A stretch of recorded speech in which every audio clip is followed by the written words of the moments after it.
Welcome, everybody, to the Comic Shop Talk Awards 2023 on the Late Night Collectors community.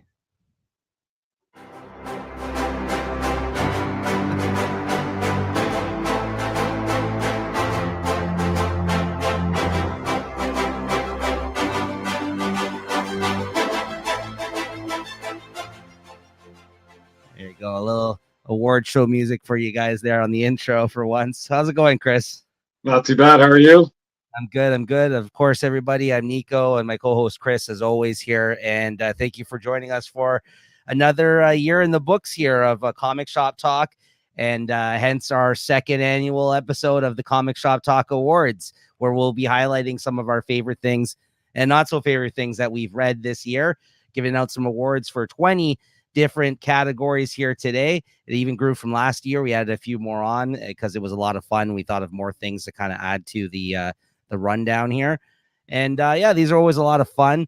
For anybody, if this is your first time checking out the show, we do have a weekly comic book review show where me and Chris talk about the weekly comics we read every week. We give you our thoughts and reviews on it and get into some comic discussions and stuff like that. This is the 1 week out of the year, though. We kind of, for the holidays, we put out this episode in between Christmas and New Year's, kind of to highlight all the things that we've read this past year and kind of highlight maybe some of the best of those things. And it's a good way of kind of checking out some books, I think, that we talked about this past year and not wasting your time with maybe some of the other things that we ended up talking about, because we got to sample a lot of things in order to talk about stuff on the show. And this is a good kind of encapsulation of like the best, I think, of the best. And not to say that there isn't other good things. You know, we can't give awards out to everything. There's other great things I'm sure we read this year, but yeah, I think this is always a good rundown of certain things that we ended up reading and checking out, and a good way to give you guys ideas of maybe what were some of the best things to check out this past year. So, Chris, how'd you come along with your list this year? Was it difficult for you, or how'd it go? Well, I looked up the topics there, and I just kind of flowed through the list and kind of checked out which comics I was buying all year. So I'm just trying to put things together in my head. Yeah, those apps definitely do help when it kind of shows you your pull lists for throughout the year, kind of when you're trying to put together these lists as well. I even went back and looked at some old show stuff as well, just to get a better idea of some things when putting these lists together. But yeah, so as always, guys, thank you for tuning in. Make sure you like and subscribe. And you can check out our last year's episode of this if you want. It is in the playlist here for Comic Shop Talk in our playlist. And yeah, we're at 108 episodes. We'll be back with episode 109 in the new year. We'll be talking about the December 27th comic book day releases, as well as the January, I think, 3rd comic book day releases. So we're going to be talking about 2 weeks in one. But this is just our kind of our way of putting out a fun, different type of show in between the holidays for you guys. So yeah, we hope you like it.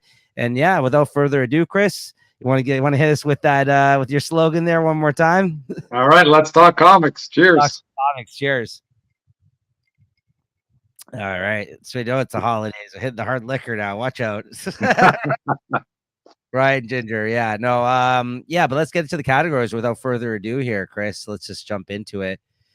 All right, so I mixed it up. I tried to put some of the biggest ones at the end of the categories here. So even like in the list I sent you, Chris, it may not be in the exact order. But let's start off with a good one though here. We'll go back and forth. I guess if you want to start, Chris, you can say yours first, and then we'll go back and forth like that kind of thing. All right, guys. So first category up on the Comic Shop Talk Awards for 2023 here. And also I should preface this by saying we haven't read everything that came out this year. This is just our favorite things. It by no means it's the best thing that came out. This is just all, our opinion of stuff that we've read and what we kind of wanted to highlight. And, I don't know about you, Chris, but I kind of always try to take the approach that I try to not give it to the same book in many different categories if I can help it. Sometimes it'll happen, but I try to kind of spread around the love and highlight some different things as well as a result of doing this show. It's always a lot of fun in that sense. But we're going to start out with a big one here. Favorite ongoing series, Chris. Favorite ongoing series here. It's a big one right off the bat. Yeah. I'm going to have to go with X-Men. Wow. Everything that's going on there, I'd like to get, I was just thinking about Batman, Spider-Man, the big ones that I've been reading. There's some new ones that have come out. The Transformers have been good. The Wonder Woman's been, kicking ass there with when they started out at that number one again. And, like Superman and all that stuff. A lot of stuff's been okay, but I think X-Men really cranked it up a notch this year. Yeah, no, I totally agree with you. Yeah, I can't disagree there. Can't fault you on that one. X-Men was definitely in the mix for me for this for favorite ongoing series as well. In a way, I feel like it is X-Men related still, because I got to give it to the Invincible Iron Man as my favorite ongoing series this year, because this is like basically an X-Men book. Honestly, lately, kind of working alongside the Jerry Duggan X-Men stuff that he's been writing, anyways. Like, almost everything past the first arc has been involved with the Fei Long stuff, which is a mutant, somebody that's against the mutants in the X-Men books. With the Orcus stuff, Emma Frost has been a character within the last arc of this book, which has taken up majority of this past year of this title coming out. So yeah, I got to give favorite. It's just one of those books that every time it comes out, it's at the top of my stack. Sadly, like, this is one of the few issues I've actually bought of the series. I actually don't buy this in issues because I missed the boat when this series originally started, but I do pick up the trades of it. And if they bring out a nicer collection, like an omnibus somewhere down the road, depending on how long this series actually goes on for, I hope they're able to put out a nicer collection. I'll pick that up too, because this has been a great series. I always look forward to it, and it's never quite what I expect it to be. Honestly, every issue takes you on a fun ride, a bit of an adventure. Always has a great amount of humor and fun, I think, in the book as well. And I'm surprised to say this, just because I'm not like the hugest Iron Man fan by far, but I think, as a companion piece to what Chris just said about Jerry Duggan doing the X-Men book stuff, I'm going to give the slight edge to the Iron Man book, just because I think the X-Men book is a little bit more what I expect from an X-Men book, whereas the Iron Man book, it's a totally different type of Iron Man book, because it is basically like an X-Men book lately. So like, I'm not gonna lie, like, but it's, Tony Stark is still front and center. It's not like it's not his title. It is very much so. He's in the mix of all this stuff going on. But just been a great book, ongoing series. It took time to get there though, because I picked that up at the beginning. I fell off Iron Man because those first few issues got a little bit rough. But it did. It's running on all cylinders right now for sure. Yeah, absolutely. Well, you got to remember though, when this book started, I think it was late last year. So I don't think the majority of this year, I think, is when it really got kicked into high gear for me. Like, I think even like as I was going back and looking at the past episodes, like, I think past the first arc is when it kind of really started focusing on a lot of this Orcus stuff that was going on. And I think that was like, at least a quarter maybe into this year, I think, is when it kind of really became one of our favorite ongoing series. And I know, I'm sure it was in the content, it was in the mix for you too, because I know we talk about how much we like this book. But yeah, I'm surprised, honestly. I think, but overall, it's it is one of the books that brings me the most joy, and I have fun every time I check it out, every week it comes out. So all right, next up, I guess I'll start off with this one here, and that's favorite miniseries that came out this year. Some good, again, I'm just looking for my list here, some good contenders, I think, for this. I just want to give a couple of shout outs, some other ones here. Teenage Mutant Ninja Turtles Usagi. I love that book when it was coming out. Like I said, it's a guy at the top of his game, like 80-year-old guy, drawing and writing a great story with Ninja Turtles, who I'm a big fan of. Usagi Yojimbo, his creation.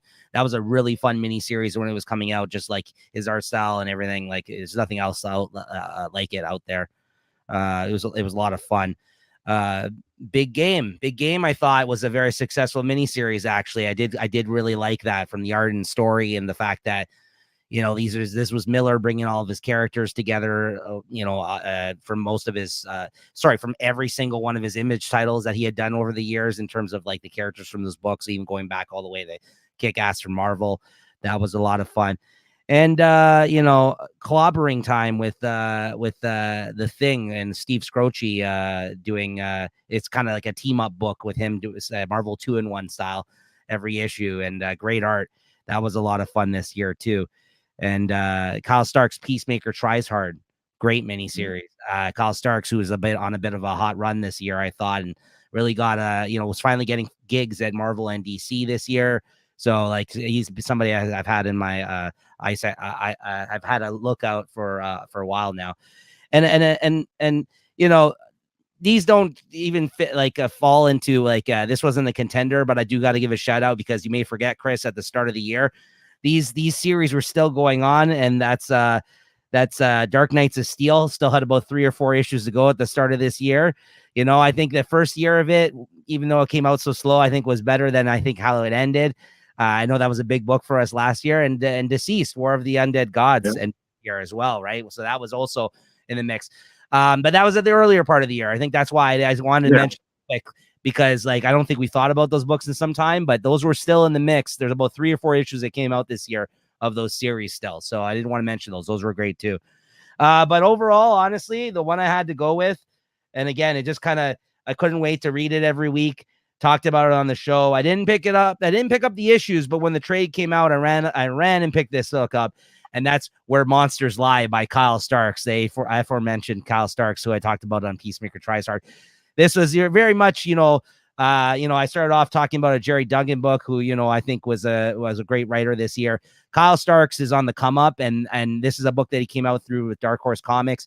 If anybody hadn't checked this book out, honestly, if you're into like horror movies or just funny dark stories, this is excellent. This is basically about a town of a bunch of like serial killers, and things just go off the fucking rails. and I have heard him recently talk about it. He has confirmed there is going to be a sequel to this coming. So I'm very, very much looking forward to that.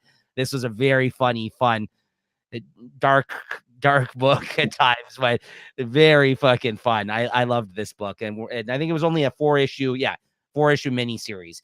But my favorite miniseries kind of came out of nowhere, and I was really happy about this because after this came out, Kyle Starks started to get all these, a book over at DC, a book over at Marvel, you know what I mean? So I think he's making a name for himself. And between this and the other book that he did over at Image, I Hate This Place, which is a really good book as well that ended this year. Good stuff from Kyle Starks this year. All right, Chris, favorite miniseries. Yeah, my favorite, a lot of the ones you mentioned there I liked. I liked the Mary Jane and Black Cat from the Dark Web. That was a pretty decent one. There were some duds too. Like I was expecting a lot more from Rogue and Gambit. That kind of fell apart pretty quick, And there's still one that's still running, Birds of Prey. I thought that was a great miniseries. And if that miniseries had that artist from Exterminators or the Rogue and Gambit, I think that would put that right through the roof. But they're using a more old style there that still works, but just doesn't really grab your attention as the other ones would. But if I had to go for my favorite miniseries, I think I'm going with Big Game. I love that when that came out. There's Nemesis Reloaded, I think, earlier in the year. And, that just kind of, set me up for Big Game. Nemesis was the big bad. Well, I guess he wasn't the big bad, but, he was one of the key characters in this one. And, I just wish I was more familiar with all of Mark Millar's characters in there. But from the ones I did know, I thought it was a great time just watching everybody get hacked and slashed. I guess we talked about the ending really didn't sit well with me, but I was hoping they'd all stay dead. And, he's just trying to wipe his slate clean and start over. But that didn't seem to be the case. But it was a great ride nonetheless.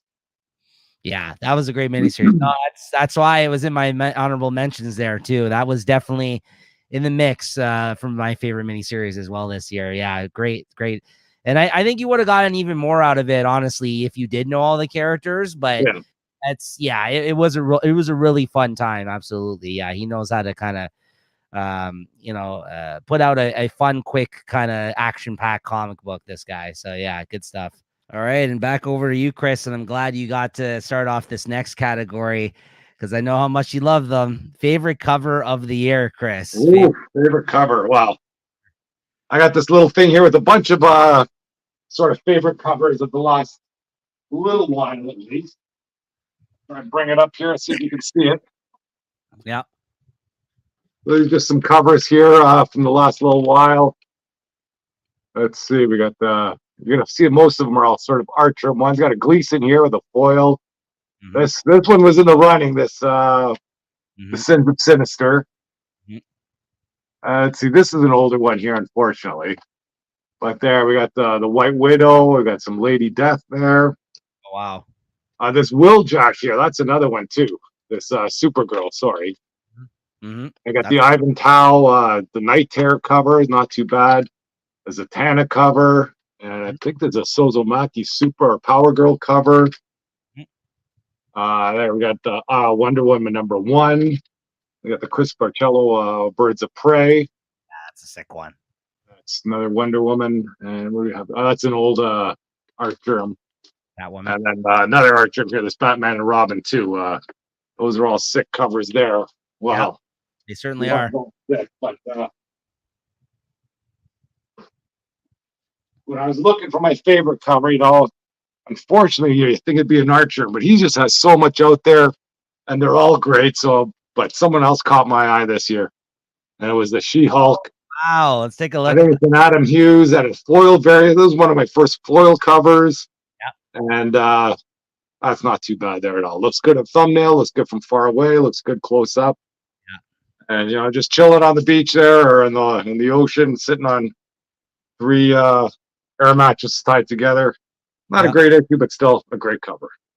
No, that is a great cover. I actually missed out on that one. I don't usually collect She-Hulk, but in issues, but that is one that I wish I snagged. Honestly, that was one that went fast at the comic book shops. That because Adam Hughes, yeah, that's always going to go quick in terms of his. Yeah, he doesn't put too much out there. At least maybe variants or like ratios, but I just don't see him out there all that often. Not lately, no, absolutely not. No, I think there's been a new wave of different cover book artists that are very popular, as you just mentioned, the aforementioned Art Germ and a bunch of other guys, right? So, but yeah, I don't know if you got that thing there ready for me, Chris. You do have my favorite cover in your little Rolodex there, and I actually don't have my handy. So if you want to show it off when I announce it here, but my favorite, my favorite cover of the year is a cover that I ended up picking up. I don't usually go out of my way to pick up all like the cheesecakey type covers, but I do enjoy them as well.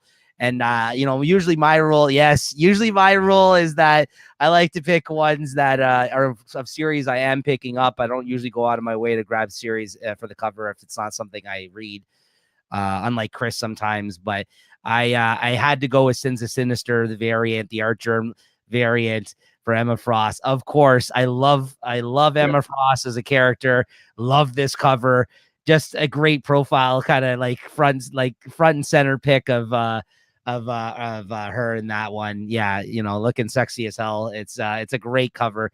Art Germ does a great cover, and I wish I could. I didn't get the Virgin variant where it's like no writing on it, which is even nicer than that one. But I went with that one too, which was it was nice too because it wasn't a more expensive variant. It was a regular price variant, and I was happy to own that one. So yeah, that was my pick for favorite cover of the year here. Yeah, that's one of my favorites of Art Germ to begin with. A nice full figure too. It's not just either the face. Usually, some of his face are great on their own, but yeah, that was basically a runner up. I had to go pull that out of the box just before the show here. Yeah, no, that's a good one too. The She-Hulk, absolutely. Yeah, no, but yeah, the Art Germ was the one of the only ones I had in mind, honestly, this year. But yeah, I was happy to own that one. Well, actually, one of the other ones too, this is really actually stunning cover that you had in that thing there as well, was also the Wonder Woman Art Germ. That was also a really fucking good cover, I thought too. I really like that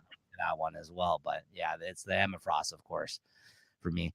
All right. Next up, we got favorite single issue for me this year. Favorite single issue. This is always difficult because, I feel like we could be giving this out to so many things. And honestly, it's hard to kind of remember everything we've read throughout the year, even though I kind of go through all our favorites of the week, which stay tuned. I'm going to be busting those stats out for you guys a little bit later in the show. That's always interesting to kind of take a look at some of our picks of the year in that sense.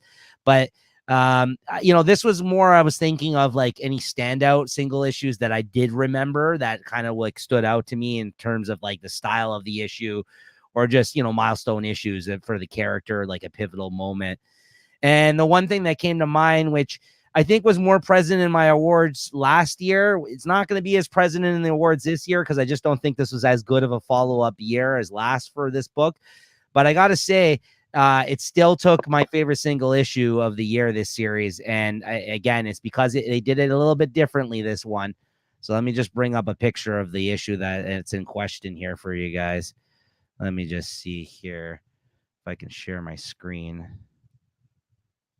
All right. And that's Nightwing 105, this issue, where it's all from the perspective of Nightwing going through the issue. It's just at the end of the year, it was just one of those ones that I did look back on and remember that we read and talked about. And I think we both gave it our favorite of the week that week, because even though it lacked a plot, like it wasn't like a crazy plot for this issue. Like it was just kind of life in the day of type moment for Nightwing. You know, I had to go with that because I just, it was just so well done. Like everything from like even the in jokes, like you said, like there was some Easter eggs of like Dwight and stuff from The Office. Like he busted through an office building at one point. They showed the Office characters from the great Bruno Redondo art. And just the fact that he was able to pull it off. Like Nightwing, I remember they had an issue like this last year where the whole issue, it's basically horizontally done, and you kind of see him kind of bouncing from one thing to the next, and like all the pages were double page spreads of seeing him kind of go through the city. This, again, they kind of challenged themselves to do a first person perspective of the issue of you just looking through, if you were Nightwing, looking through his eyes, what he saw during the course of the day, kind of going through what he had to go through in this issue. So again, it's just very difficult to pull off. Like, I think it's very impressive. And I was just talking about Bruno Redondo last week. He did a Harley Quinn story in the anthology book, which is basically her doing breaking the fourth wall and doing all kinds of zany stuff like that too. I just think this guy like thrives on that kind of stuff. And I know that's not that it's never been done before, this kind of thing, I feel like, but it doesn't happen often. And it's not easy, honestly, like I think to kind of go into, I don't think he's been back on the title since that. Honestly, we've had the pirate arc, I feel like, directly after that issue. And we've been seeing him. He just did a great issue of Superman last week that we talked about. I seen him in the Harley book.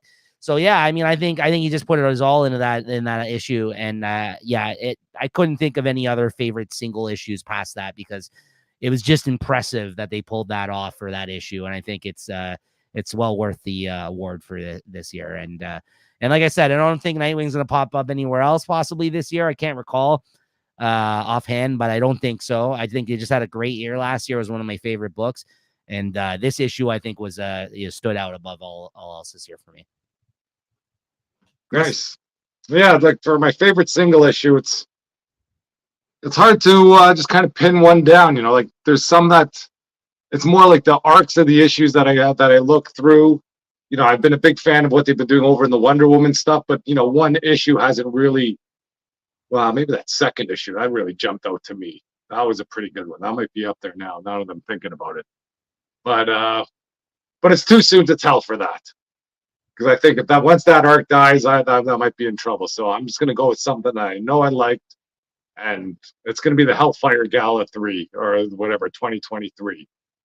Like that was a match that just lit a fuse to, you know, a great run of some good comics. Not only in X-Men, but in, you know, like Iron Man, and you know, I ran out a few series, you know, some miniseries that we didn't talk about, like the Uncanny Avengers. I thought that was a great miniseries, and some other stuff too. So, like, I guess whatever, the Uncanny Spider-Man, or Alpha Flight. No, just nice to even just bring Alpha Flight back. I don't think it was the greatest series, but it all started with Uncanny Avengers, or I mean, the Hellfire Gala. Mm-hmm. That's that I didn't mention it. That was the only other one. That's the whole reason I have this issue beside me right now. That was one of the only other ones that I had thought of maybe picking, and I couldn't find the Nightwing issue. That's why I just put up the image, but it was in my pile here because it was in the mix. Yeah, I agree with you. That would have been my next pick. Past Nightwing was this issue. Absolutely. Yeah. All right. But Chris, you get to start off with this new this next category, which is favorite new to you. And this is the category where we talk about something we actually didn't talk about on the show. So this may be a graphic novel that you read for the first time this past year, maybe a book that you fell off of and got caught back up on the show, off the show. Something that we didn't talk about on the show that we ended up reading and enjoying this year that is comic related, Chris. Well, new to me, but it's from old stuff there. I've been reading some of that Old Man Logan, the Mark Miller stuff.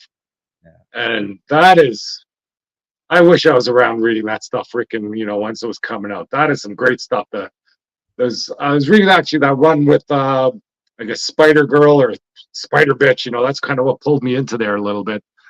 And the stuff with Hawkeye and, I don't know, there's all these creatures that are eating the underground, that are collapsing the world, and just everything that was going on in that Old Man Logan world.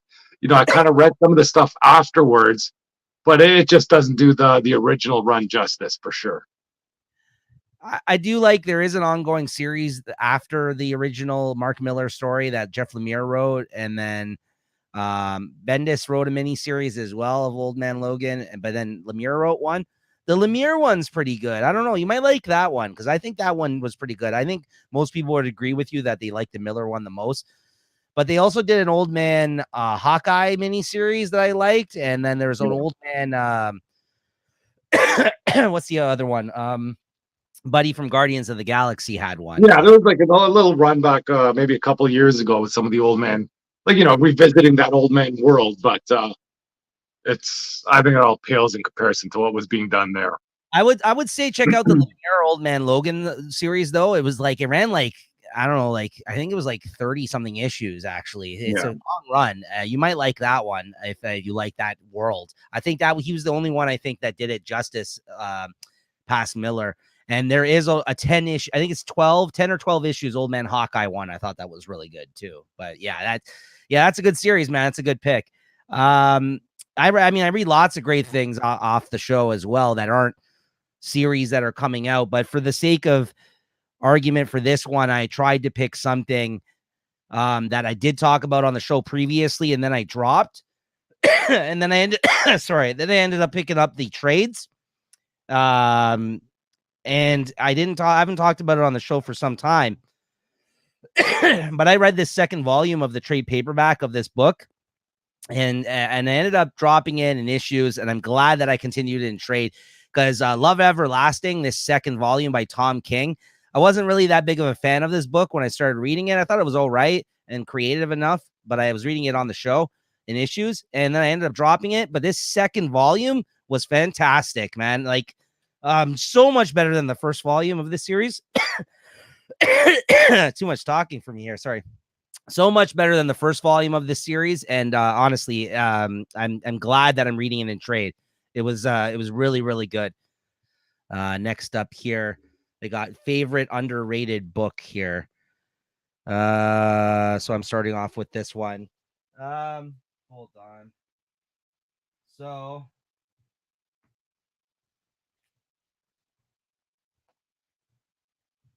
this one was difficult too, because this is kind of only more underrated in your opinion, like maybe a book that you felt like people haven't been talking about as much.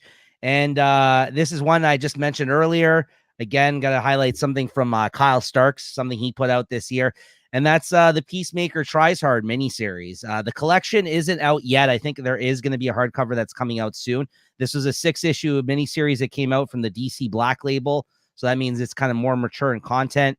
There's swearing and stuff in this book, and it's a little bit more R-rated, I would say. But it still had heart. It still had that kind of Kyle Starks heart that he's able to bring things to. He balances action, comedy, and it is still a little bit of the kind of the heart of these characters all really well. And he really captured the tone of the TV series. So if you're a fan of the TV series, me and Chris, I know that was a really great show. It was way better than I feel like it had any right to be. John Cena, I think, was excellent in it as Peacemaker, as that character, coming off of James Gunn's Suicide Squad film. But this was a very good miniseries, and I think that Kyle Starks is just one of these fresh new voices. I think I'm excited to see what he comes out with this next year from the big two. Hopefully they continue to give him work. And I just don't think this is a very popular character, even though, he's had a show and everything now. I think he's still kind of a bit under people's radar, and maybe Kyle Starks is too. So that's why I kind of wanted to highlight this book as my favorite underrated book of the year. I certainly was looking forward to it, but I know this is a new voice, maybe to big two people. If you haven't checked out Kyle Stark's work from Image and other publishers before, I think you should really check this book out. If you're a fan of the show or you just want a new great story, Peacemaker Tries Hard was a great miniseries that came out this year. Underrated. All right, Chris. Yeah, for me, it's one that I slept on, and that was sold weekly, which I don't like. Usually they've been garbage. It comes from DC. But this Silent Night, or whatever, that the Santa Claus one with those last 4 issues, like, the art has been great in it, and each issue, got better and better. Just finished reading the last one, and it's a Christmas one, so it kind of has a nice happy ending. But yeah, like, I just slept on this one, and I wish I did buy. Well, I wish I did get it. And, yeah, it's one just I saw it coming, and I just passed on. I didn't want to get. I thought we were just kind of getting hustled, where they just want to take the money out of your pocket and give you nothing. But that was definitely something there. It has been really good. Have you read the last issue that came out this week? I have. Yeah, it wasn't so bad. Okay, I haven't read it yet, but I think without having read the last issue, I can agree that was a really great book. And if you're like Chris and thought that you were going to get hosed for your money for a month, and maybe this is just a quick cash grab, gimmicky type book, no, there was some quality there. It actually was a pretty good book. Yeah, great art and good writing. Yeah, good stuff. All right, Chris, you're starting out with this next category. This is another good one for you here. Favorite Marvel book. Favorite Marvel book. Favorite Marvel book.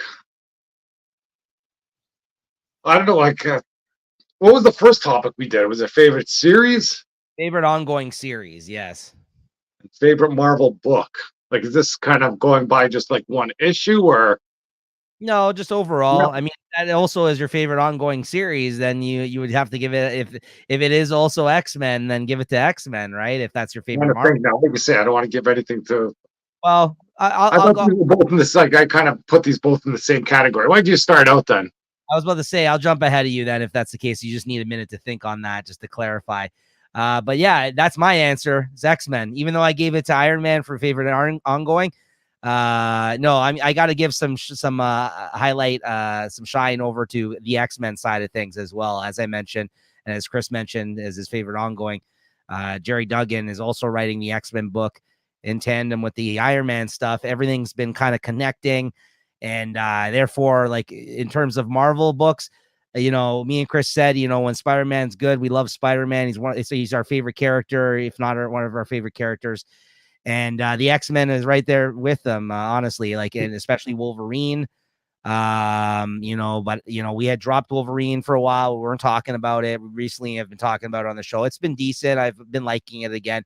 But the X-Men book is definitely, out of all my favorite characters in terms of stuff over at Marvel, I got to give the nod to X-Men to be my favorite Marvel book this past year. Because, yeah, just great stuff.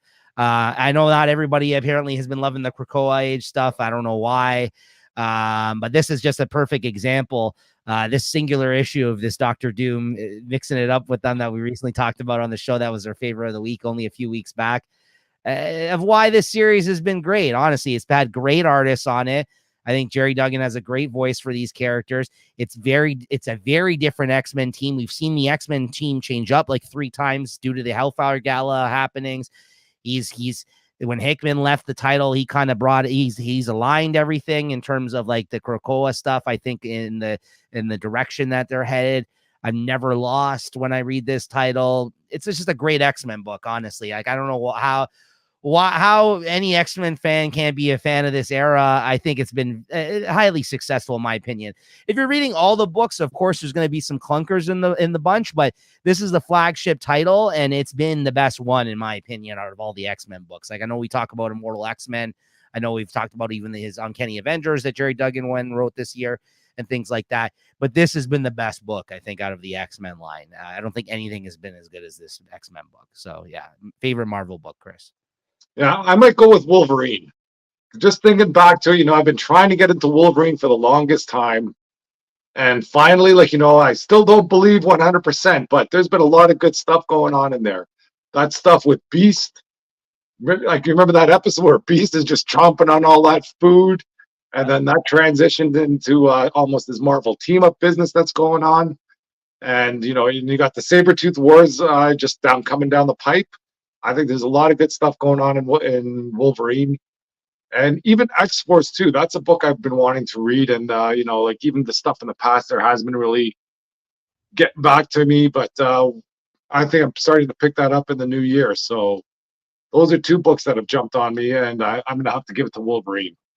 Nice. Well, there you go. As I mentioned, I love Wolverine too, and I think the book's been it's been good. That's a good pick. I like it. All right, so man, coming back over to me here, unless since I started that one, if you want to start this one, Chris, and then we'll straighten things back out on the next one here. Do you know your favorite DC book? Do you have something in mind? Yes. Okay, go ahead. Something in mind.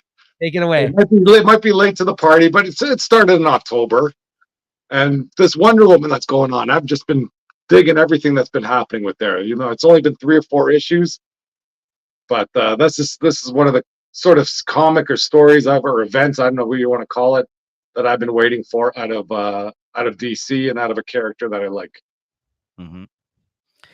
Yeah, here I am, Chris. I'm agreeing with you. Wonder Woman. We're only 4 issues in, everybody, but I went from not reading a Wonder Woman book for years and years and years to anticipating the release of this title with Tom King as the writer. I know he's not everyone's cup of tea, but I mainly enjoy most of the things. I mostly enjoy the things that he writes. Not everything he's knocked out of the park, but I got to tell you, 4 issues in, and like Chris said, I know it's we haven't had a full year's worth of this, but it's definitely the one I look forward to the most, reading out of my DC titles every week when they do come out every month. And the art's been great by what's this guy, Daniel Sampere, who I've never seen his art look this fucking good. So I think he's also leveled up in terms of the pages that he's been cranking out on this book. And maybe it's because he knows that this is a big deal. But yeah, I've been wanting to read a good Wonder Woman book for a while. I haven't been able to. This was a perfect jumping on point, and I think he's been delivering. I think each and every issue has been a great issue. I'm glad I got to highlight it here because I think I don't think I've either given only one issue, or I haven't been able to give any of the issues my favorite of the week on the weeks that they've come out. I think you've done it a couple of times, but like, it's just because of the weeks they've come out, something always seemed to edge out this title for me.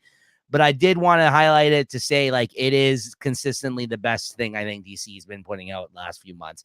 Other things in the running, though, I would say that I've been enjoying a lot this past year. Batman Superman World's Finest, I think, has been great. So I did want to mention that, as well as another book that's only had about 5 issues out so far, as I think Chris just mentioned it a little while ago, is Birds of Prey. I think that's been excellent, and that's also had Wonder Woman in it the last couple of issues. So like, that's been excellent as well. I've been loving Birds of Prey, which is Kelly Thompson's debut writing gig over at DC. I think she's just primarily has done Marvel. So those are a couple other ones I did want to mention as well.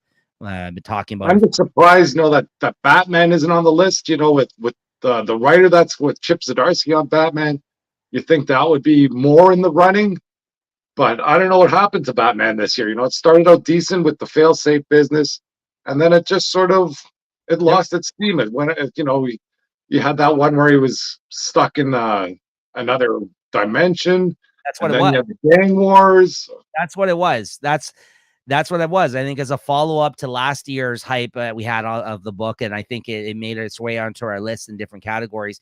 I think you just said it. I think we had like a 6-issue arc or of him going back to that other dimension, which wasn't that great. It wasn't as great a follow-up to the fail-safe stuff.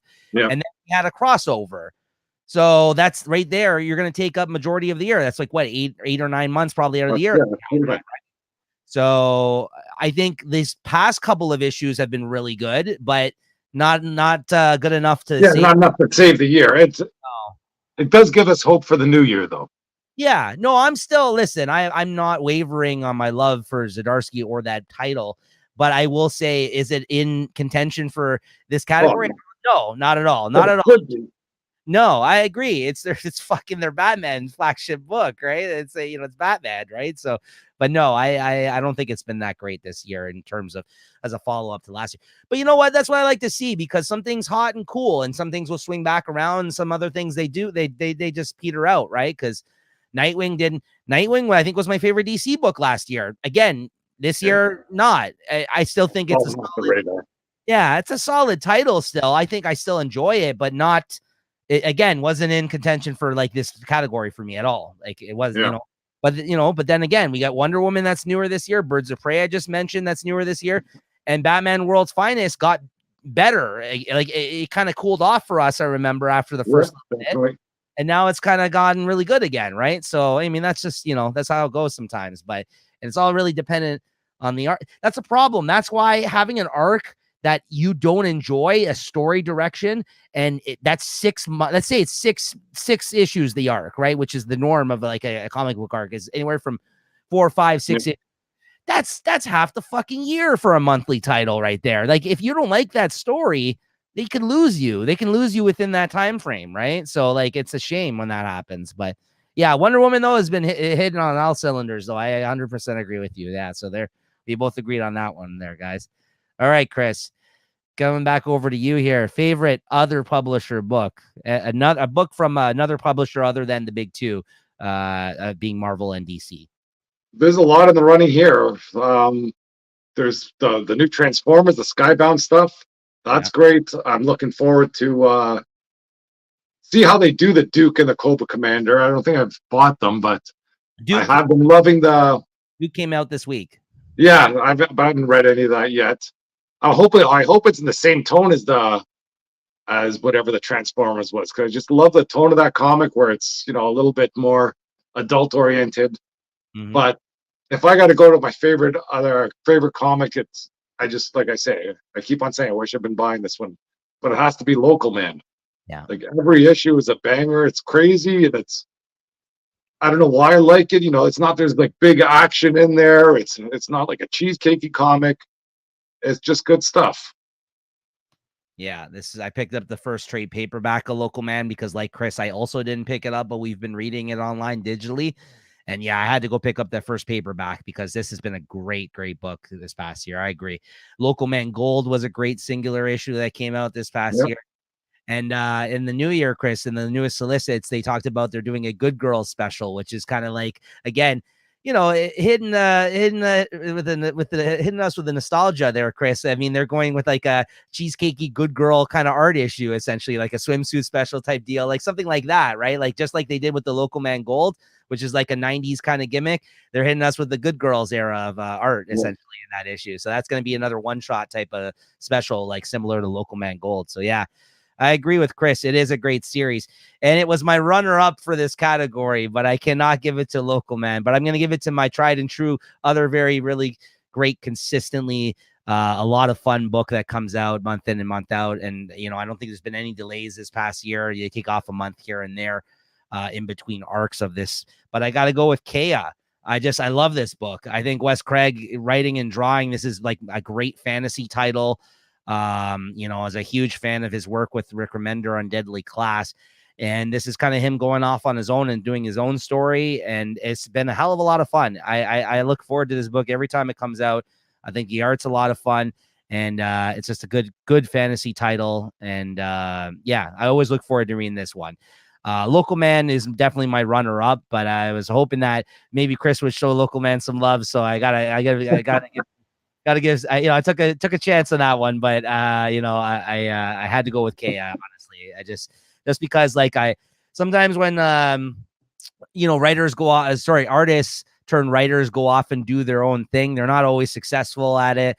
They're not always good books necessarily. You may like the art, but can the guy write? Can he actually tell an interesting story? That's not the case for all creators. They can't all, I think, transition into having a successful career on their own with their own ideas, right? And I love to see it happen. I'm all here for it. Like I will support any book I like by a really good artist if he goes and puts one out. but realistically, I don't love all of them. But I think this has been a lot of fun. So yeah, I pick up the trades. I double dip on this one. So yeah, it's okay. I gotta continue banging the drum for this one. But yeah, Chris mentioned a couple of really good ones there.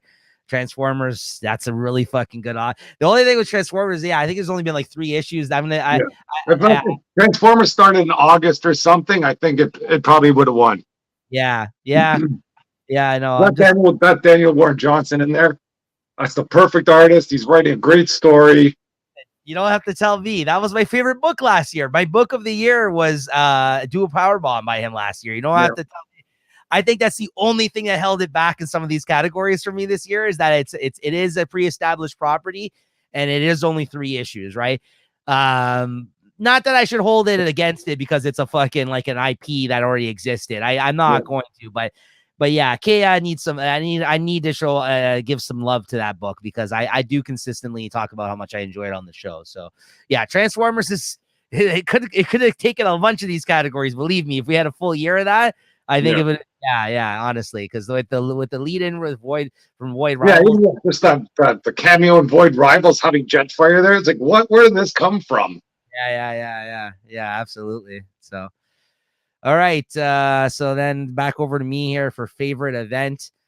Honestly, just talking about it, I kind of almost want to do a swerve here and give it to the event of fucking Robert Kirkman acquiring the rights to do these books with the Void Rival surprise, but I'm not going to. But honestly, I think that's a great answer because that was the biggest surprise kept in comic books. I thought, like, when that happened, that's all anybody talked about that week because no one saw that fucking coming, and it's so hard to pull off in comics, something like that. But I'll go by more of the event definition of the comic book event and go more by the book on this one. But honestly, I think the whole Energon universe thing has been great, like Chris said. And hopefully these G.I. Joe books are good. That Duke's just about to come out, Cobra Commander next month, so we'll see how that goes. But yeah, I gotta go with I mean, like, listen to some of these terrible events that came out this year. We had fucking Lazarus Planet, and if these are on your list, sorry, Chris, but Night Terrors, Gotham War.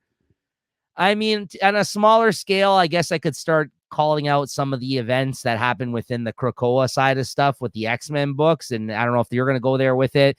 I think that's a great answer if that's where you're going to go with it as well, but I'm not going to go there.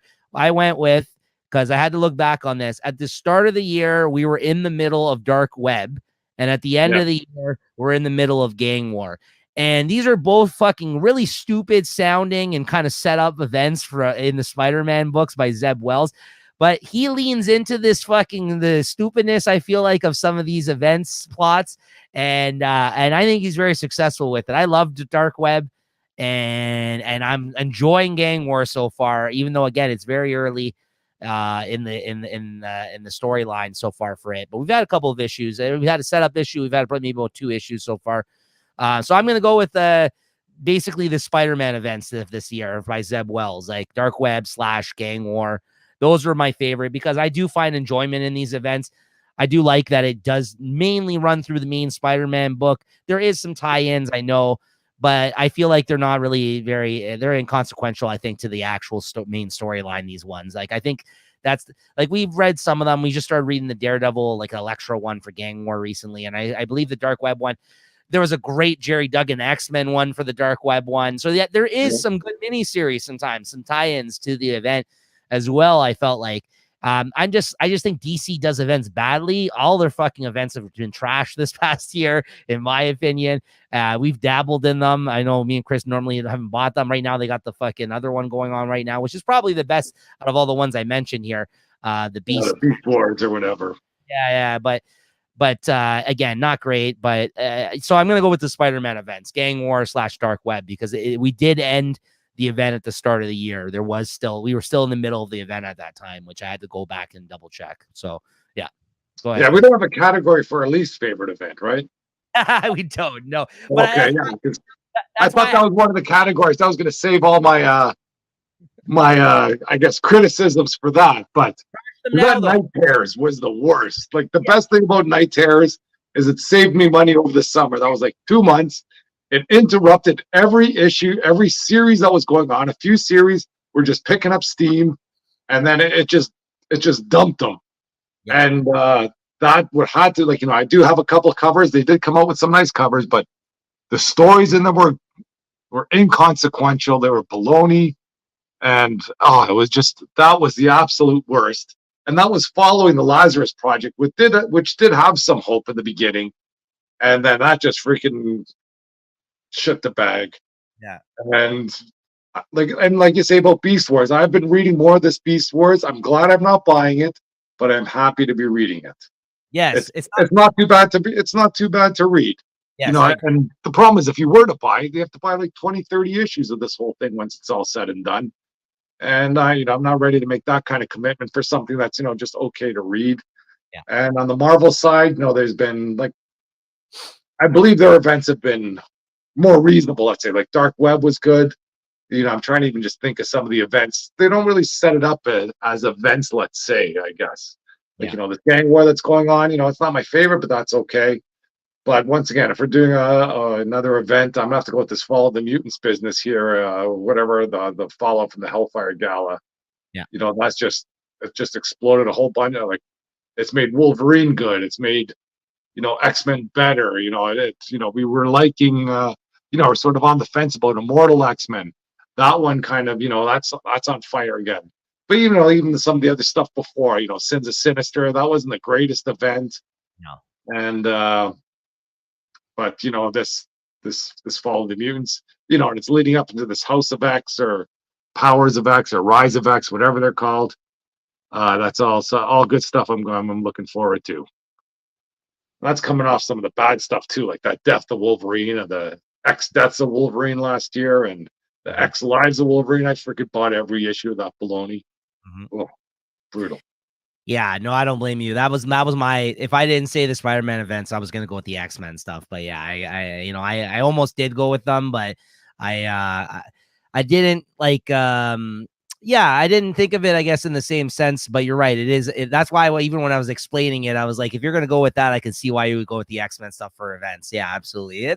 That's a problem because there's self-contained events within the titles, and then there's line-wide events, like which we're kind of seeing with like a lot of the DC stuff that they do, and even like the Spider-Man to a smaller degree. But I find like the Spider-Man ones, there's only like usually 2 or 3 mini series that are more like of the street level type characters that are involved. You know what I mean? So like, it's never like X-Men well, no, the Dark Web had one actually, but it's like, they have to really find a reason to like involve like some other type of characters in these events sometimes, right? Well, there's a big Marvel event coming up this year, this Blood Hunt or whatever. This is basically DC. I don't know. I mean, that's what it looks like to me. It's like, but we got Jed McKay and Pepe Larraz on it though. So, I mean, there's some talent there. I don't know. We'll see. I did see the promo for it. I don't know, but we'll have to talk more about that later on the show. Okay, so you just finished that one, right? So this is you, Chris. All right, favorite anthology, Chris. Back over to you. Oof, favorite anthology. I might have to go with I might have to go off the board on this one because it's not one I really talk about on the show, and I don't buy it. But the anthology, it's that 2000 AD. It comes out weekly, and it's always not every story is great, but sometimes there's some good runs in there. I'm usually happy with whatever the Judge Dredd's going on. It's not as edgy or as good as it used to be back, whatever, when I was reading it, but it's still some decent stuff. Mm-hmm. Yeah, I heard Garth Ennis is doing a Rogue Trooper story in it right now as well. I've yet to check it out, but yeah, I've heard that's been really good as well. So yeah, 2000 AD, always a good answer. Yeah, no, that's great. I know that's one that you do read, but you don't talk about on the show. I know you mentioned that. I don't read it like regularly. I'll read it afterwards once everything's all said and done. But there hasn't been a storyline that has really grabbed me yet, Mm-hmm.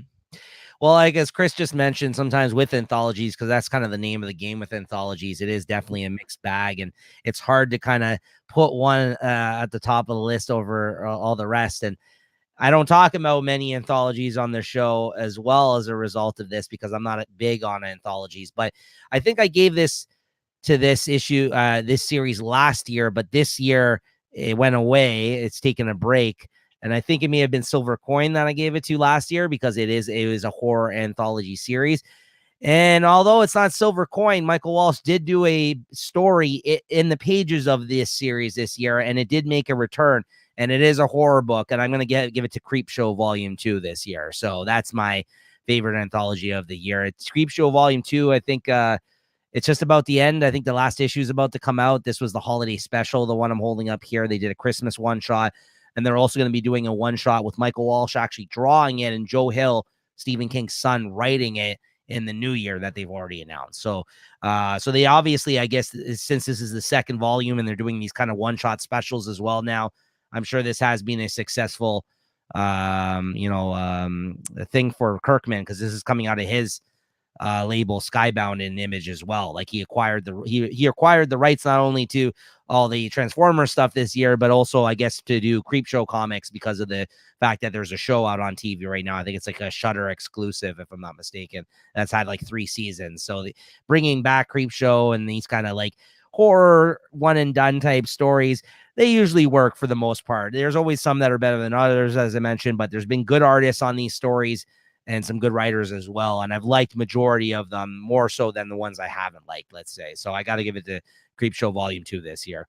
Took kind of tell you my favorite anthology story though was that one out of Marvel Zombies with Reed Richards. That was an old school anthology type story, like I say, like the Twilight Zone or whatever. We got a nice twist at the end that just kind of blows your socks off. That was excellent. I agree. That probably was mine too, actually, now you mentioned it. That was probably my favorite this year. And also, the one I just talked about, like I said, I mentioned it earlier in the show, the Bruno Redondo one that he just did for Harley Quinn in the last issue of Harley Black, White, and Redder, which I think was mostly not a good anthology. That story, if you guys seek that out, it was in the last issue, was very well worth the price of admission of that issue. That was probably the best issue of the whole thing, was number 6, the last issue of Harley Quinn, Black, White, and Redder. If you just pick that one up for the Bruno Redondo Harley story, I think it's worth it. That was really good too. Yeah, but I agree with Chris. That story was excellent. I think we gave that book a good rating on the week it came out just based on that fucking story in that issue. That was that. The rest of it was trash, but that fucking story was head above, shoulders everything else that came out this week. Head and shoulders above is what I meant to say. I think that's the term. All right, next I ended that one. Okay. Best promising new series. Okay, so this is a series that's come out very recently. I think anywhere within 3 or 4 issues that have come out so far, I think this is you can make an argument for something in that range, right? Here I have a couple of contenders in this one. For this one, I got. I gave it. I know I already gave it to best DC book, but Wonder Woman was in the running for this one for me because it is a newer series. I thought Birds of Prey, same thing. I think we just got the 5th issue of that, so maybe that's a little. It doesn't really count now at this point because we're almost a full arc in.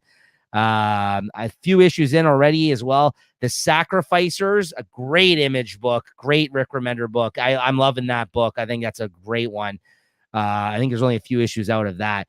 But I had to find a place for this book, and I just mentioned it earlier. I said I held it against it in another category for the fact that it's only had 3 issues, but I had to go with fucking DWJ's Transformers for best promising new series. I'm just loving this title right now. I've talked about how much I think DWJ is a great artist on this show before, and I also think he tells great fun stories. And as Chris mentioned, this is an excellent, excellent book that could have made its way onto other categories. But for me, it held it back as a result of there's only 3 issues out so far. But here we go. Promising new series. Got to go with Transformers. I'm looking forward to the next year of this title. Unfortunately, though, I got to be a bummer and inform people from what I've heard, DWJ past issue 6 is no longer going to be drawing it. They have not announced who the new artist is going to be yet. So I hope they fucking find a great other artists. I mean, it's not going to be DWJ, which I think is disappointing, but let's see who they come out with. He is going to be writing it still, though, past issue 6. So if you've been enjoying his story, I have no plans to drop off of it, but I think just without him drawing the book, it is going to impact the quality of the book. I won't love it, I'm sure, as much as him drawing the book and writing it. But I'm looking forward to the next 3 issues that he draws, and we'll see where we go from there. So I just don't think they could have afforded this guy to draw the 12 issues of this book. Well, listen, I'm sure Kirkman can afford it, but I'm sure he wants to go off and do other things, right? Because this guy's like on a hot streak of projects, right, that he's involved with. Maybe he wants to go and write it and draw his own thing, right? So I had to be a bummer kind of by announcing that if you guys weren't aware. But yeah, Transformers 3 issues in, best new promising series right now going. All right, go ahead, Chris.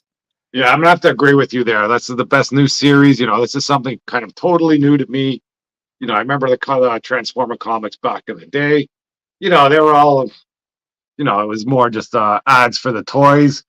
And this just seems to be, he's kind of just going all in on this, and I like it. There's nothing bad to say about what's going on with Transformers.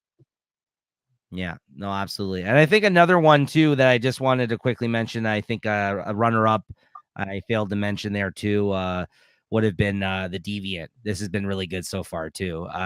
Only 2 issues in.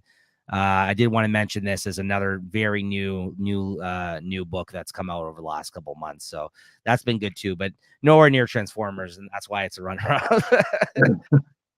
All right, Chris, back over to you then. We're doing good here. We're moving along here throughout some of these categories.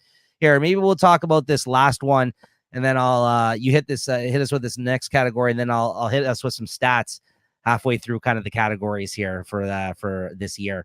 All right, Chris, this is a good one. New category, guys, on the chopping block. So much. Yeah. So I just want to explain it to anybody who may not know what this category means.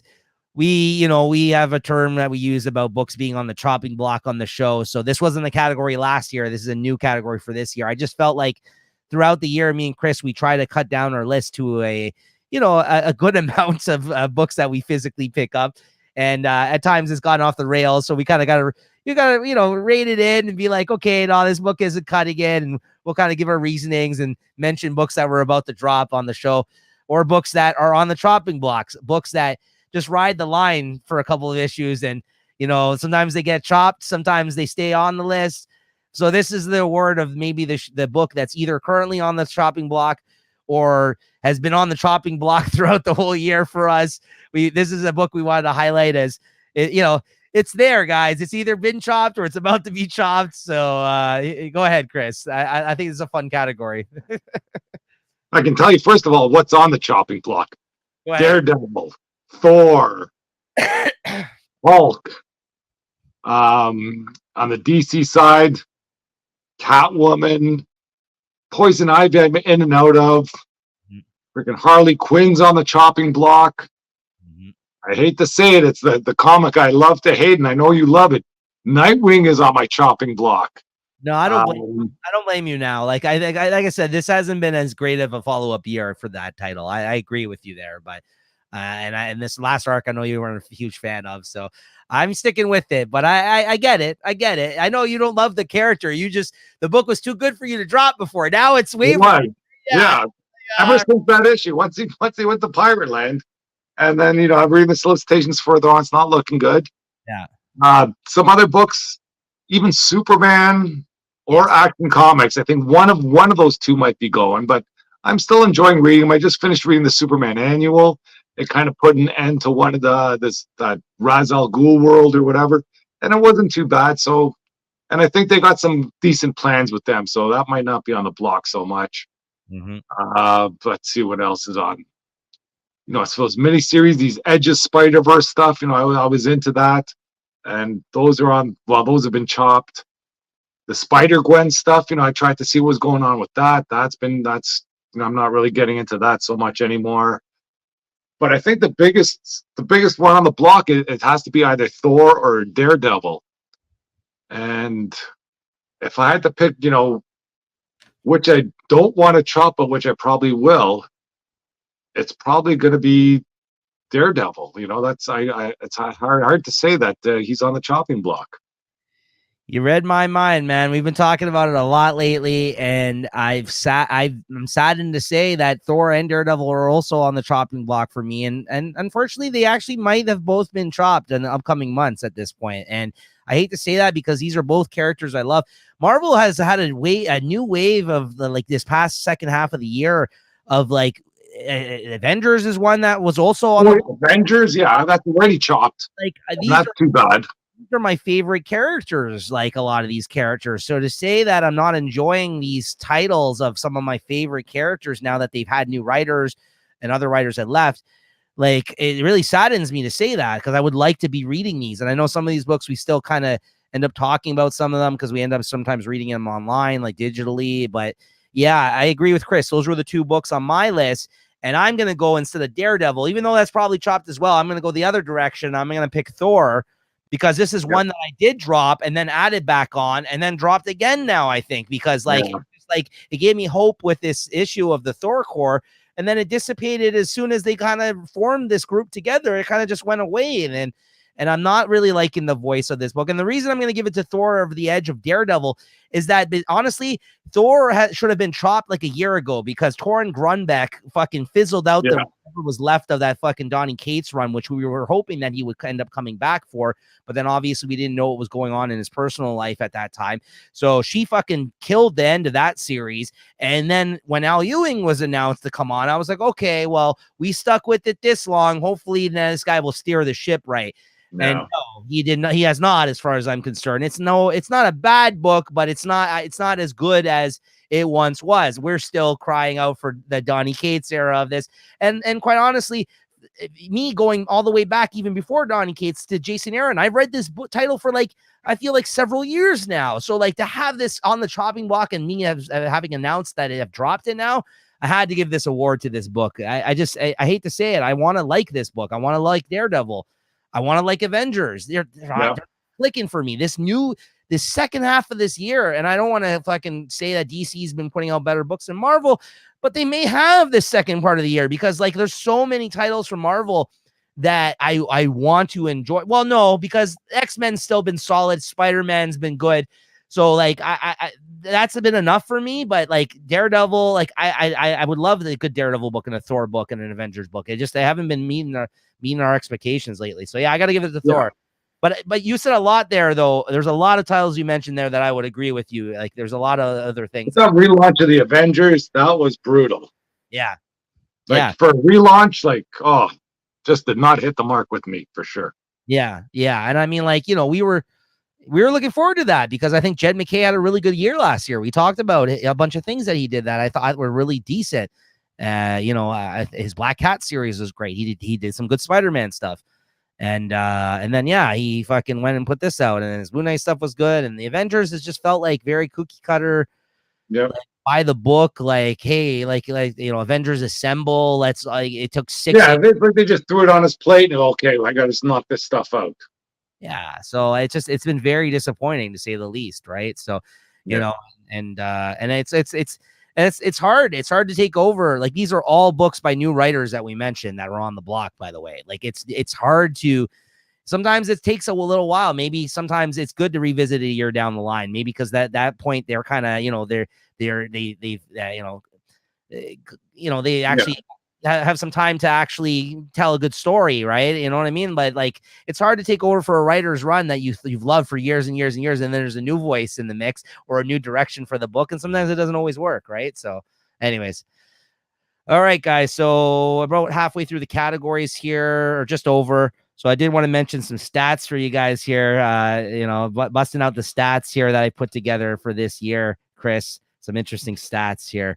All right, guys, so let's take a look at Chris's favorites of the week, all right, for 2023. Okay, Chris, do you want to take a guess at what you thought your number one picked favorites of the week would be this year in terms of a title? Do you want to take a guess? I can't imagine. Okay, coming in for 5 picks this year, still your number one, Amazing Spider-Man. You've picked 5 times this year, even though I feel like this wasn't as good of a year. There were some good ones in there. Some good issues though. So Spider-Man, and you gave Amazing Spider-Man 5, and if you're going to count all Spider titles, you also gave one pick to Spider-Man adjectiveless issue number 5, which I believe we both gave it to that one as well. But I think I know from that list. That was Amazing Spider-Man 5 though, 5 picks. Tied with it though is X-Men this year. X-Men also 5 favorites of Okay. And for anybody who doesn't know, our favorites of the week, guys, is our favorite book on any given week that we talk about our weekly comic books when we do the show. So at the end of the show, we give ratings to all the books, but at the end of the show, we highlight what our favorite thing is that we read that week. And, like I said, this is by the numbers, the most things that Chris gave favorite to the week too. So he's tied 5 picks each for Amazing Spider-Man and X-Men. And I mean, if you want to get into it more with X-Men, you may have, if we're going to count other titles, it would have even been more than Spider-Man, because you gave it to Hellfire Gala 2023. You also gave 1 pick to Wolverine, and you gave 1 pick to Exterminators, which wrapped up at the start of this year. So yeah, there's some other X-related titles. Okay, coming in at second, 3 titles you gave 3 picks to, Chris. Wonder Woman, you gave 3 picks to this year. There's been 4 issues too. But it wasn't all this series. You gave there was some good stuff near the the end of the run wasn't too bad either. Well, you gave your pick to the first issue and the third issue, so he's given it out of 4 issues of the current run, guys. He's given it favorite of the week twice, 2 out of 4 times, and you also gave 1 to issue 798 before the end of the run, like you said, 798. So Big Game, 3 out of 5 issues got your favorite of the week this week. That's tied. And also coming in at 3 picks, Local Man got your favorite of the week, 3 picks. So there you go. By the numbers, this is a pretty good summary, honestly. I think this matches up with some of the things that Chris has been saying so far this episode. So there you go. One of the issues was Local Man Gold, too, for the favorite. One was Local Man Gold.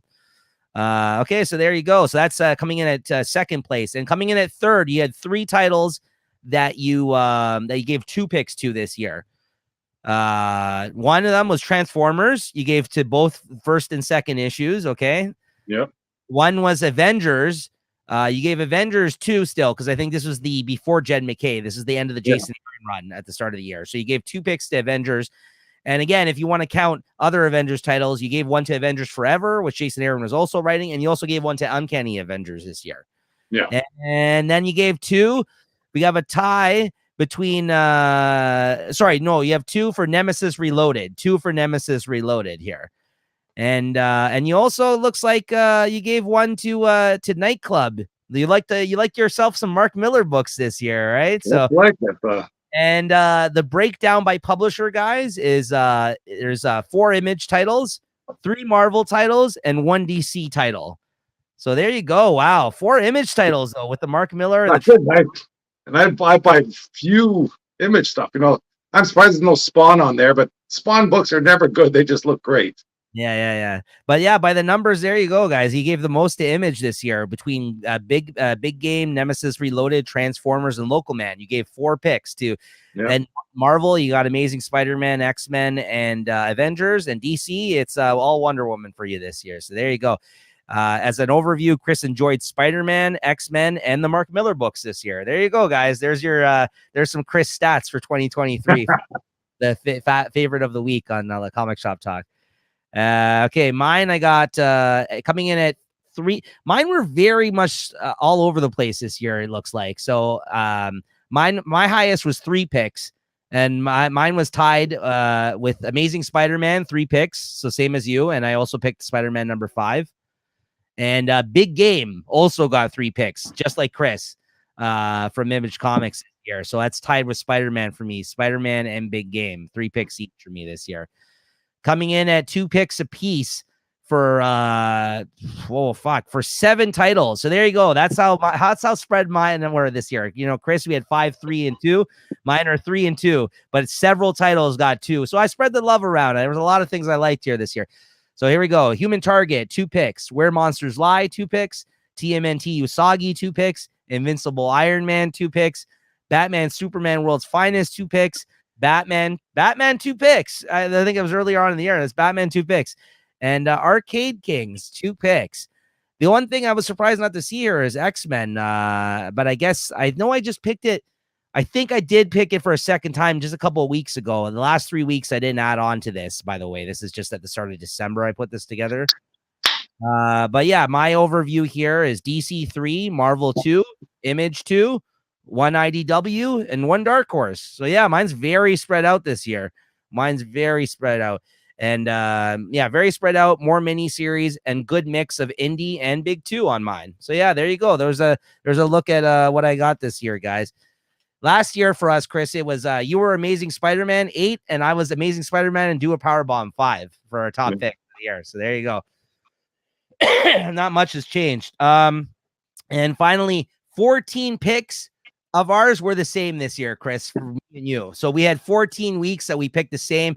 And as I just mentioned, if I include the X-Men pick, I just know we did a couple weeks ago that wasn't part of this. About 15 picks out of 51 weeks, guys. Me and Chris had the same pick.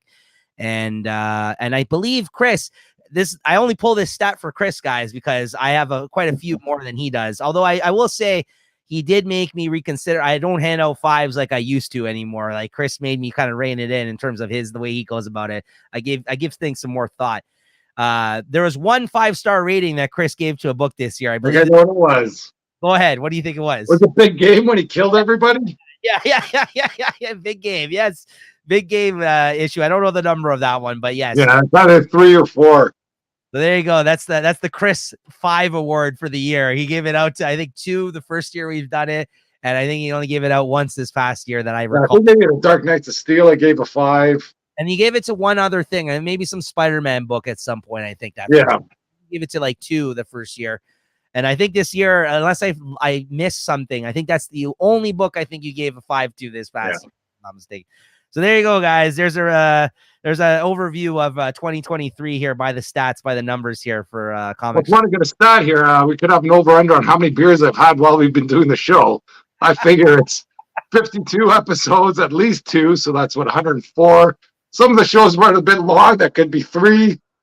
I figure there's an over-under about 120. And then the ones in person, don't forget those. Those. Yeah, so I'll take the over on 120. Cheers to that. Yeah, I like that. I like those numbers. All right, Chris, back over to you. Favorite character or cast of characters, my friend? Oof, this is a tough one. Well, after hearing those stats, I don't know. I might have to go with my favorite character of this year. It might have to be Nemesis. Because he was there. He had the 4 run. He had the Nemesis Reloaded, and then the Big Game. And I'm trying to think. Well, it's that or Wonder Woman, because these 4 issues of Wonder Woman have just been putting me over the top. You know, she was an okay character before, but I just love what they've been doing with her now. Mm-hmm. But yeah, I am going with Wonder Woman. Sorry.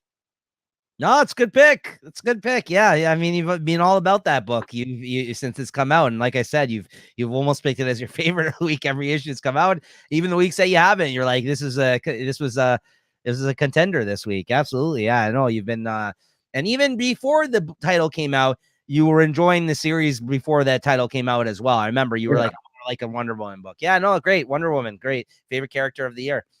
Listen, I was looking to give this book some love, and I couldn't find a place for it on my list, but this actually makes a lot of sense. So this is actually a last minute addition here. I actually wrote down something else, but I think it was a shitty answer. So here's a much better answer. Last minute swerve here. I'm gonna give it to Jack from Local Man as my favorite character this year in a book, because I couldn't find any other place for this book on my categories, despite also enjoying the book quite a bit this year along with Chris. And I just think this guy has had a complicated life, to say the least, in this title. And he's not the hero that you really want to love, but I'm here for the ride, man. So I got to give it to this character, Jack, from this Local Man, because there's a lot of books where they try to do their own kind of superhero kind of grounded take by trying to take maybe the 90s vibes. There's other books that have tried to do this that have not done it as well, I think, as this book has. And I think it has kind of rode that line of giving you a grounded kind of real world story with a guy that has superpowers in it. Right. So other contenders, I could have easily just said the fucking X-Men this year. That was my answer originally, but I got to swerve. I could do the swerve here and put Local Man there. And cause it's an original character as well, which was new to me this past year. And another character I could have easily said was the cast of characters from Big Game, all of Mark Millar's creations, right? Yeah. So I did want to mention those as well. So yeah, those cast of characters between the X-Men and the Big Game stuff this year, both great. But I'm gonna give it to our boy Jack here in Local Man. So there you go. Nice. All right, Chris, we're getting into the negative categories now. There we go. We're talking about negative stuff.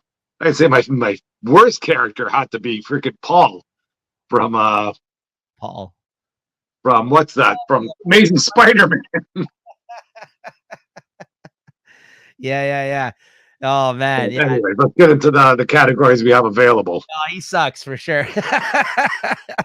All right, least favorite book of the year, guys. Least favorite book.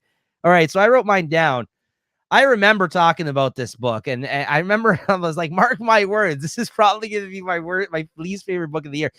Sadly, it's not one that I normally read. It's something that I kind of read on a lark and I talked about on the show, but it pissed me off. Not all the same. It was so fucking bad. And that is this book called Mortal Kombat Onslaught #1, which was basically a comic that was a promotion for the cell phone game, I guess, of the same name of Mortal Kombat that had come out. And the comic came out the week of the new Mortal Kombat game for the PlayStation, which I ended up picking up because I am a fan of that franchise. And DC Comics has done Mortal Kombat comics before.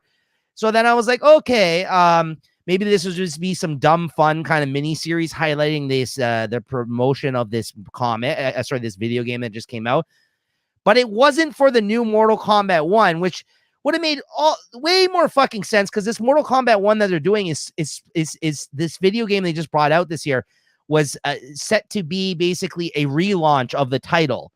So they're going back to square one. So why wouldn't they put out a fucking comic book kind of re-explaining these characters? Instead, they brought out one the same week that this game got released to promote a cell phone game of Mortal Kombat.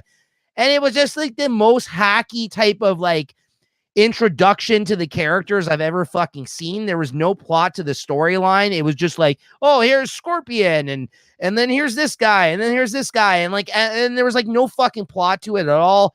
It was just badly written, bad art. It's just a travesty of a fucking comic book. I was just like, I thank God I didn't buy it. I read it online, but I thank fucking God I didn't buy that, because I read it on a lark just like as something to add on to the list for the show. And I was like, yeah, I like Mortal Kombat. And I was really hyped up for the new game. So I'm like, okay, maybe that's why they put this out. No. And it was just a promo for the fucking cell phone game. And it just lacked any fucking, like, it was just, you want to talk about money grab, Chris?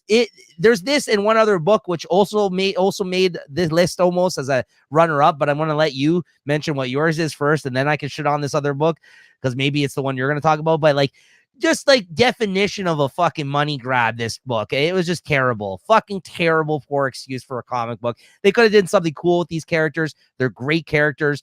DC has fucking had them in their games. There's been the Injustice game of the Mortal Kombat characters. They fought them. There's like a versus game that they did, DC versus Mortal Kombat. I don't know what the fuck this was, but terrible. The Injustice comics were sick. Like, Tom Taylor was the one who wrote those books.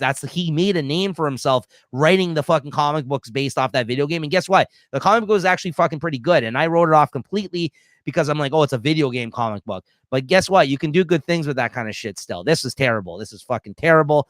Dog shit. Do not read this book, guys. It was a one shot they came out with. So there you go, Chris. Least favorite book of the year that I read.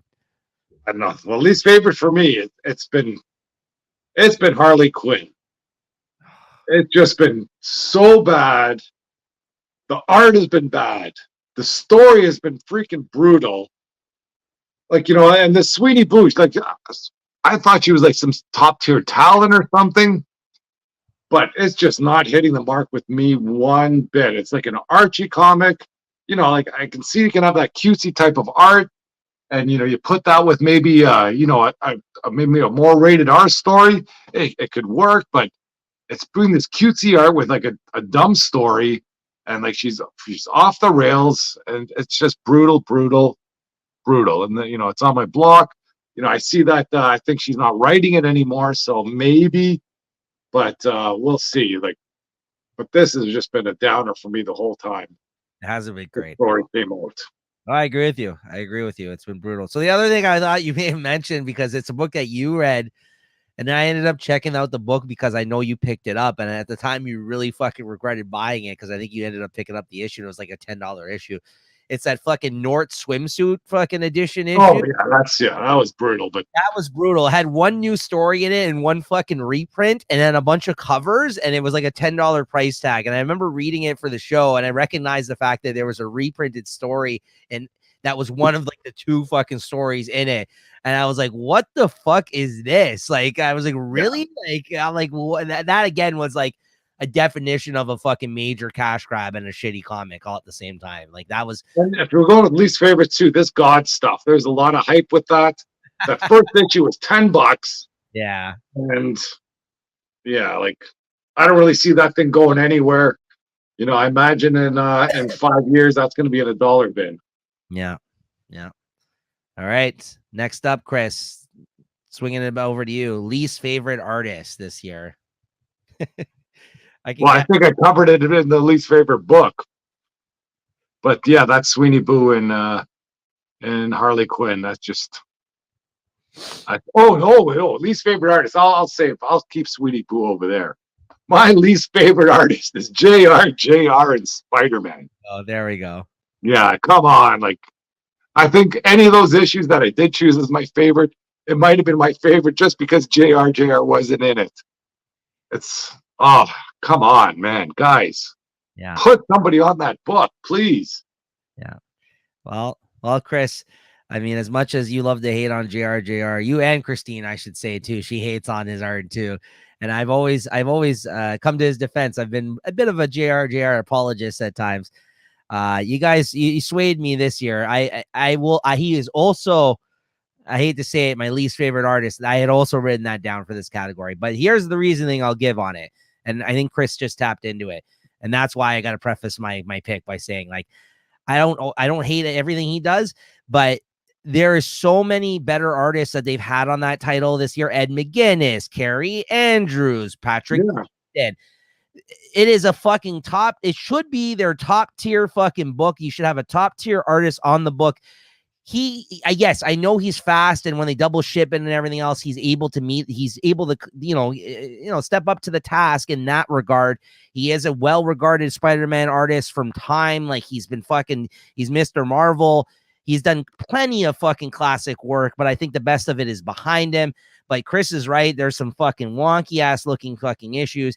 This is not his best hour, honestly, on the title.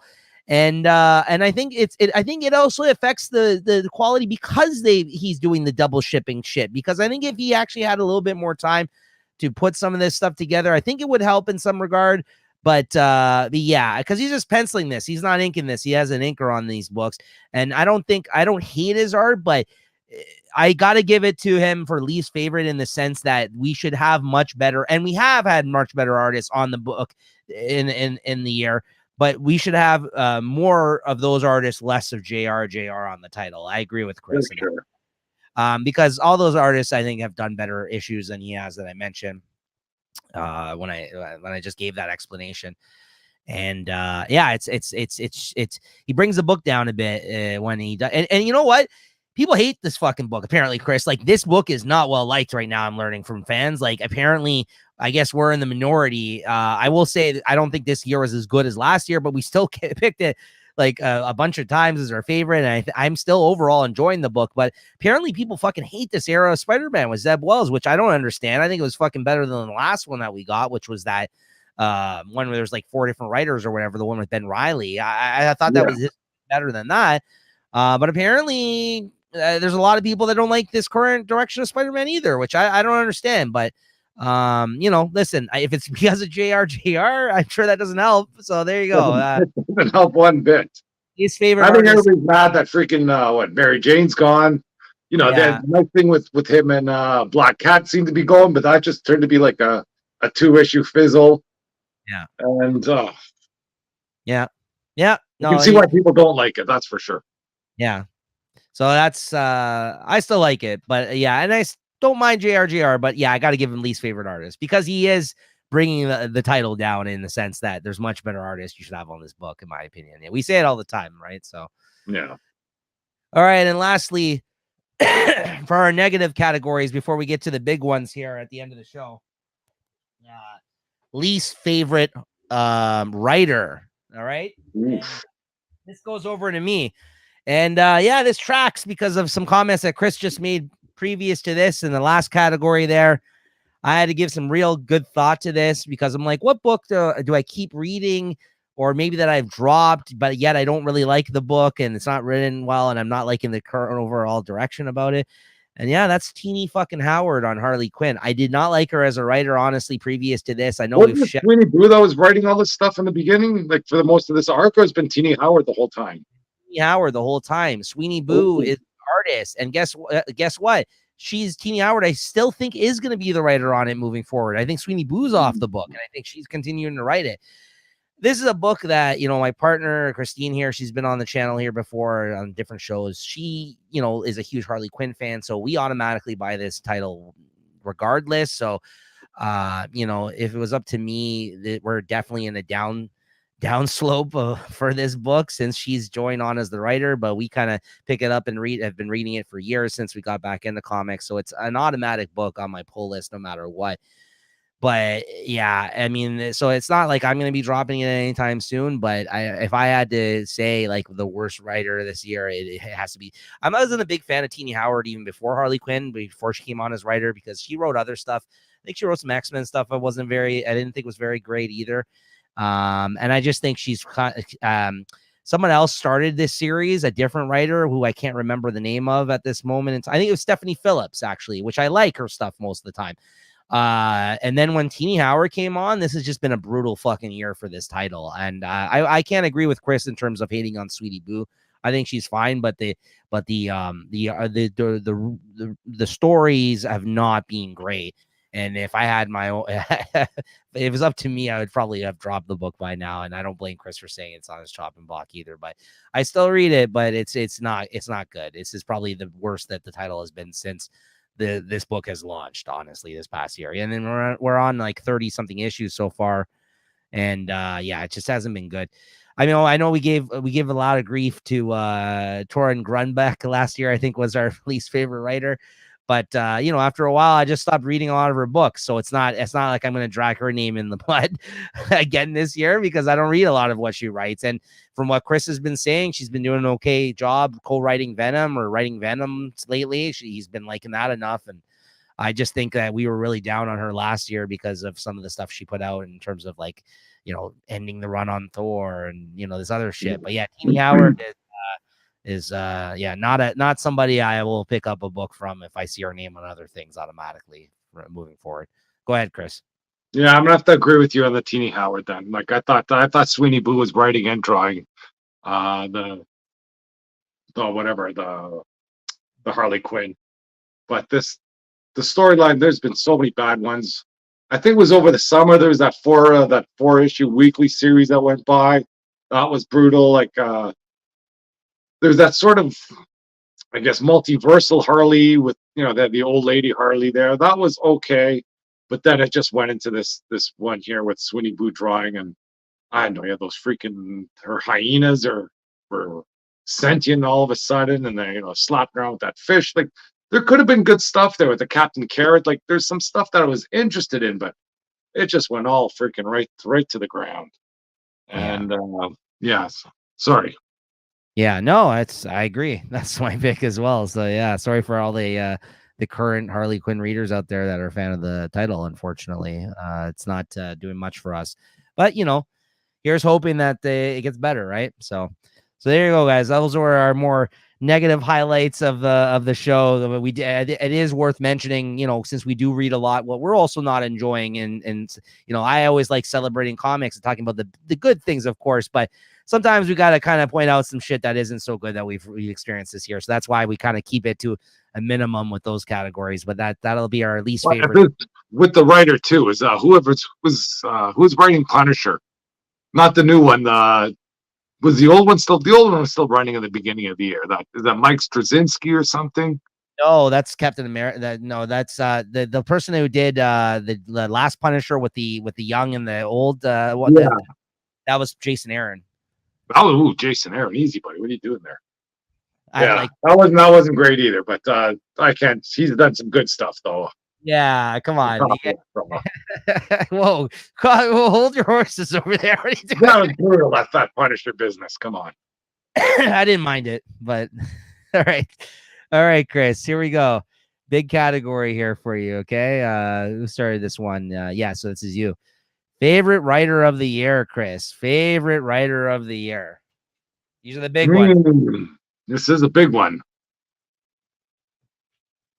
I just going over the results. I'm gonna have to go with Mark Miller. Wow. He did some good stuff. Yeah, I can't blame you. In this year alone, he came out with Nightclub, Nemesis Reloaded, Big Game, The Ambassadors. Am I missing one? I think that's it. I think those are the 4 titles that he came out with this year that we talked about on the show. Yeah. Anyway.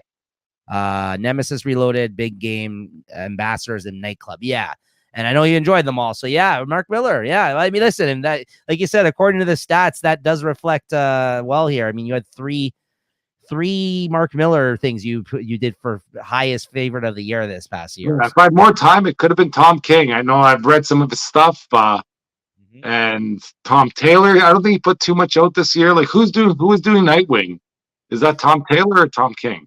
Tom Taylor, but you got to remember he slowed down his output at the start of this year because Tom Taylor ended Deceased and he ended Dark Knights of Steel. Yeah.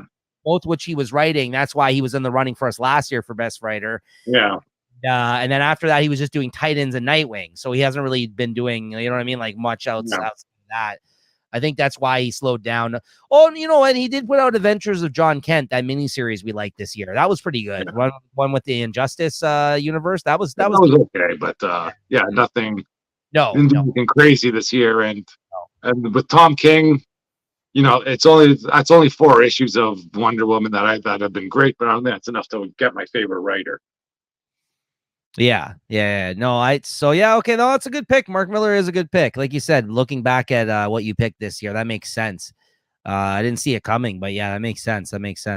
I think, Tom King was also in my running this year, like you said, between Wonder Woman, and he also did, he finished out Human Target this year, which was my favorite series he's ever done. Honestly, probably that was excellent. And he's been doing the Penguin series that I've been talking about lately that I've really liked. And, I think some others, Love Everlasting, even though I dropped it in issues, I picked up the trade and read it. That was really good. So yeah, he's done some good stuff this year. Honestly, which is crazy to me. Again, he had a bit of a cool down year, I think, on some projects for us this year. And that's Chip Zdarsky. I like to think he was in the running, but not as much as last year, I think, for us. I think Tom Taylor and him, I think, took a step back in terms of ending some projects, starting up some new ones, maybe us not enjoying as much some of the things they've been doing. But he's always there. He's always in the mix, but not as much, I would say, this year. Zdarsky ended his Daredevil run this year. So yeah, not as much, I would say. Somebody that came up through the ranks this year, though, I think it gave these guys a run for their money, who I completely had checked out on. But that's, Benjamin Percy between Wolverine. Yeah, but that's another one there too. From what he's done he was one of my worst writers, I think a few years ago. Yes. And he's been on fire lately. Yeah, honestly, between X-Force and Wolverine that he's been doing, I haven't even read his Ghost Rider, but I read the crossover. It was okay. But now he's doing Predator versus Wolverine. Yeah, I think Benjamin Percy has put out some good stuff this year. I got to say, coming up from out of nowhere in the sense that I had completely written him off. He's had a good year. Another guy who was, a hot up and comer for us last year, I think that had a cool off year a bit, is Jed MacKay. A lot of his things, again, if he did the Avengers well, he may have been in the mix for our favorite writer, but he fucking fell flat on his face for that one, as far as I'm concerned. Shit the bed a little bit on his Avengers. And his other titles, a lot of them ended, and then some of the things I only read in trade, like his Moon Knight, which I think still been good, but I've been reading that in trade. So he didn't really have as much shine, I think, on the show this year. James Tynion did have a fucking really good year, I would say. James, he was definitely in the running for this. But honestly, it really comes down to 2 people for me this year. And you know what? I got to say Mark Miller too. He had a great year for me. Yeah, I got to give it up for Mark Miller. You're right. That's actually a big oversight on me. I didn't write his name down. But I got to give it up to, there's only 2 people, I think, in terms of me this year. And that's previously mentioned this episode, Kyle Starks. I think he had a great fucking year this year between Peacemaker Tries Hard, Where Monsters Lie. The Monsters, the Marvel Unleashed book was fine. It wasn't that great. But listen, he was going for a certain type of book and tone for that one. I don't think it was terrible, but it's not like wasn't our favorite book that he put out, far from it. And he had another couple of books that I didn't read on the show, but came out this year that I read off the show. Like I said, where, what's it called? Not The Last of Us. What the fuck is it called? Damn it. Hold on. What the hell is it called? I Hate This Place. Yeah, I Hate This Place was a really good book that I know you read a couple of issues of that he came out with this past year too. Yeah. So yeah, Kyle Starks put out some good stuff this year. But honestly, there was no doubt in my mind. We sing his praises all the time on this show. I'm surprised you actually didn't end up mentioning him, but I got to go with Jerry Duggan. Jerry Duggan wrote X-Men. He wrote Iron Man. He also wrote fucking Giant Cockchew. Don't forget. So it was when I was looking through the list, that Giant Cockchew came up there. That might have been one of my favorite miniseries, but I kind of read that. I didn't see that one coming. Yeah. Neither did the people in the book. Oh man, but yeah, Giant Cockchew was fun. And I think there's a couple other things he may have put out maybe through Image that I'm not mentioning here, but yeah, Jerry Duggan for me was my favorite writer of between all his Marvel stuff, because like when I just mentioned a lot of the other writers really didn't rise to the occasion in terms of their Marvel books this year. A lot of the new writers after the last writers left a lot of the titles, when we lost Zdarsky on Daredevil, when Donny Cates left Thor, Jerry Duggan is one of the more solid writers I think we got out of Marvel, writing some of my favorite books for Marvel. So I got to give it up to him for favorite writer of the year. Yeah. So I agree with that. He's been doing good stuff. Yeah. And I guess Kieran Gillen too. Isn't she part of this sort of, aren't they kind of working in cahoots together? Kieran Gillen, he wrote he did Immortal X-Men, and then he also did that event last year, Judgment Day and stuff like that. So but I mean you're right, he's gonna be doing he's always been writing the companion books of beside his X-Men books. Absolutely. So he's been doing a great job as well, Kieran Gillen. Absolutely. All right, next up, favorite artist. Okay, this is always a hard one as well. I got mine down, no problem. Oh, really? Okay. All right. So listen, this year I actually didn't put down like 1,000 artists like I did in terms of honorable mentions, but again, a lot of great artists this year. Daniel Warren Johnson, if he put out more for me this year, it may have went again to him, quite honestly. Duo Powerbomb ended, I think, at the end of last year, or maybe just one issue into this new year. 3 issues in on Transformers, though. Listen, I'm not gonna lie, he's in the mix for me. Our artist there that we gave it to last year, what the fuck is his name here? I got it right here. Jorge Jimenez. He came back to Batman. He also brought out Nemesis Reloaded with Mark Miller this year, right? So like he put out a lot of great stuff this year, and that was our favorite artist from last year, Chris. But I think I was so hype on him from last year, he didn't make the radar for me this year, even though he did some great work. So again, I can go on and on about like the great artists that we had this year. There was a lot of good ones.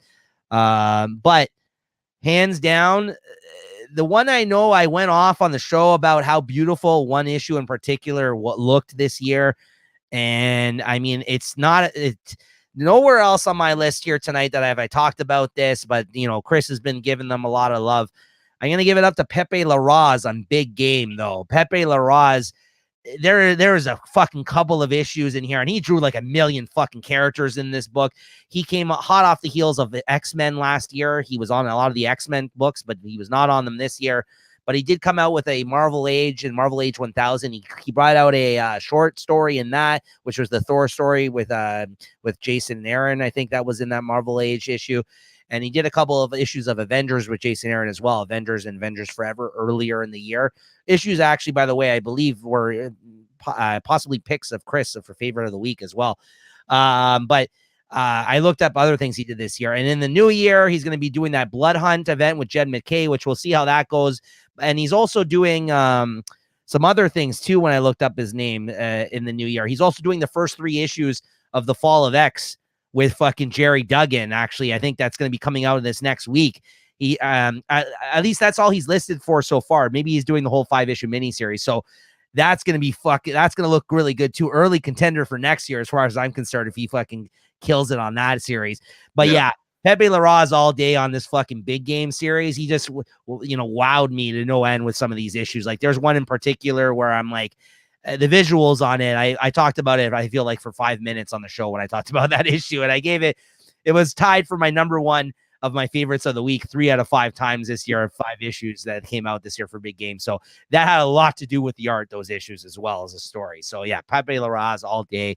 He's an artist I had my eye on for a while from his X-Men stuff and everything else at Marvel, but he fucking killed it on this series this year. So yeah, I got to give it up to him for my favorite artist of the year. That's it. It's some great artists you talk about. I think some of them are victims of just being so good for so long. You just expect them to be good. Yeah. And I'm gonna have to give it to somebody I didn't expect to be good, and just they've wowed me every time I've every panel, or there'd just be so many panels in each comic whenever I read it. And it's got to be that Daniel Sempre, whatever his name is, from Wonder Woman. Like I remember reading a preview, I couldn't wait to get to the comic, or I'd read the comic online, and I still have to read that comic in person, or read the hard copy just to see there. Like I think there's that where Wonder Woman stepping out of the elevator, then Wonder Woman's got that freaking jet behind her. It's just I've never seen Wonder Woman look so good, and I've been waiting for something like this for a long time. Yeah, great pick. Yeah, yeah, he did definitely come out of nowhere for me, because I feel like I've seen his art before this book, and then there's after this book. You know what I mean? Yeah. Like everything before, I just feel like this Wonder Woman book, I look at him completely differently, his stuff. Oh, and I mentioned his name earlier in this episode. Bruno Redondo did great work this year too. But yeah. But Daniels, I agree with you. That's a good fucking pick. Yeah, these Wonder Woman pages are fantastic. They're many of them highlighted on the show as well, or even on our episode art. Like that scene with the fucking plane, the invisible plane up out of the side, or when she stepped in and she, like, you see how beautiful she looks, like in the offices when she came there. Yeah, she was freaking just talking to that guy on the guy that's behind the counter, and he's like, yeah, like I don't know, maybe that's good, maybe just as good writing to go with it. But yeah, that's just been that's been an unexpected surprise for me. Yeah. All right, guys. And finally, our last category of the night. This has been a fun time, Chris. The big dog here, Chris, and then you get to finish it off. Oh, Book of the year. You're taking all of this into account. One of your overall, if you had to pick one thing this year that you wanted to highlight here right now, book of the year. Oh. It's a big one. At the end of this, if I could only read, knowing what I've after all that I've read, if I could only read one series, I'd read those 4 issues of Wonder Woman over anything else that was out there. Wow. This Wonder Woman swept it for your awards this year. Absolutely. It's been just through the roof. Like Spider-Man freaking dropped the ball. Batman dropped the ball. Superman's been okay. There's no Justice League. Teen Titans dropped the ball. That's stuff I wanted to like. Nightwing dropped the ball. X-Men, okay, X-Men have been good. Iron Man has been good. Iron Man could be in there, but I don't know. I even know what, like, none of the freaking, there was no great, well, I guess no great miniseries. The Uncanny X-Men were good. Nothing that was just just off the rails. Like this reminds me of like Dark Knight or something, for Wonder Woman. Like not in the same tone, but like the same effect that this series should have. Yeah. Great pick. No, I mean, listen, I can't fault you. That's an awesome pick. I think it's going to be a big fucking year for this book this next year. So like, we'll see if it can keep. Well, I just hope that they can keep the steam going. I don't know how they're going to do it, but yeah, well, that's what I mean. I think, but going into this next year, it'd be interesting to see if it keeps up the quality of how good the story has been so far. Right. So yeah, I'm looking forward to it. All right. So there you go. That's Chris's book of the year. And I don't think it should come as much surprise over, the way I've been talking about some of these books here tonight. But yeah, for me, and you made a very good breakdown discussion there, Chris, mentioning who dropped the ball, and I couldn't agree more with those books. But the X-Men Iron Man side of things, I'm gonna put them together as a 1-2 combo punch because of the Jerry Duggan story going on between the X-Men side of stuff here this year. But yeah, I gotta go with or actually here, this is the better one to highlight it with. Hold on. Give me 1 second. There we go. Switch them. Oh. There you go. Yeah, that's it. There we go. That is something good, though.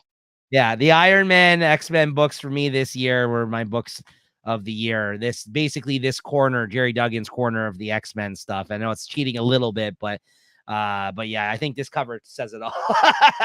Of both these books worlds coming together between Iron Man and X-Men with the Emma Frost, Tony Stark union here.